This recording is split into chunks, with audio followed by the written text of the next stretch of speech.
जमीन से 480 फीट ऊंचे, 4500 साल पुराने इस पिरामिड के अंदर ऐसा क्या था जिसको सिर्फ देखने के लिए रिसर्चर्स ने एक रोबोटिक कैमरा पिरामिड्स के अंदर भेजा। एक जगह पे आकर रोबोटिक कैमरा रुक गया क्योंकि उसके सामने एक पत्थर का स्लैब था। रिसर्चर्स का मानना था कि इस स्लैब के पीछे जरूर कोई ऐसा राज छुपा है जो पिछले 4500 सालों से दफन है। ये राज इनको हर कीमत पर जानना था, इसलिए उन्होंने रोबोटिक कैमरा के आगे एक ड्रिल मशीन लगाई जिसने उस पत्थर के स्लैब में एक बारीकी छेद कर दिया।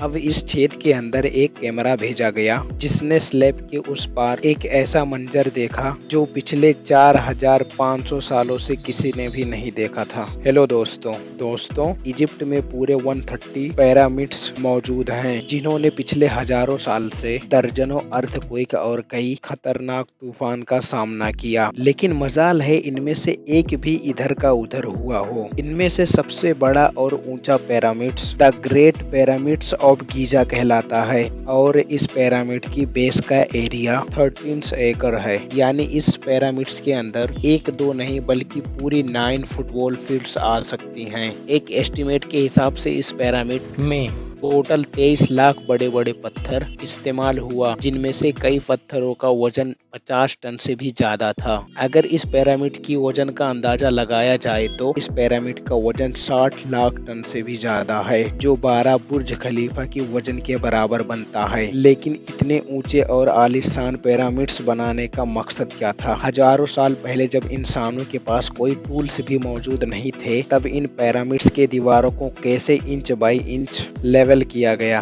कैसे 50 टन वजनी पत्थर को स्क्वायर शेप में काटकर बगैर क्रेन के मदद से 480 फीट ऊपर पहुंचाया गया? और इनको बनाने में ऐसे कौन से इंजीनियर्स का हाथ था जिन्होंने इन पिरामिड्स को अर्थक्वेक प्रूफ के साथ इनकी सभी साइड्स को एग्जैक्टली 51.5 के डिग्री के एंगल पे सेट किया? ये सब आप जान सकेंगे आज की इस वीडियो में। तो आइए शुरू करते हैं। Challenge number 1। कई सदियों से बहुत सारे रिसर्चर टीम ने इस पिरामिड्स की कंस्ट्रक्शन टेक्निक को जानने के लिए सर जोड़कर बैठी थी कि आखिर इस पिरामिड्स की हर side exactly north, south, east और वेस्ट पे बिना कंपास के कैसे सेट की गई होगी। कई एक्सपर्ट्स का मानना है कि उस टाइम के आर्किटेक्ट्स ने सबसे पहले ऐसी जमीन तलाश की होगी जो लाखों टन वजनी पत्थरों का वजन झेल सके। इसके बाद पोलर स्टार यानी वो सितारे जिनकी मदद से अर्थ के पोल्स का पता चलता है, उनकी मदद से पिरामिड्स के हर साइड को मार्क किया गया। ना कोई कंपास और ना ही कोई ऑप्टिकल इंस्ट्रूमेंट, सिर्फ इन बेसिक टेक्निक से हजारों साल पहले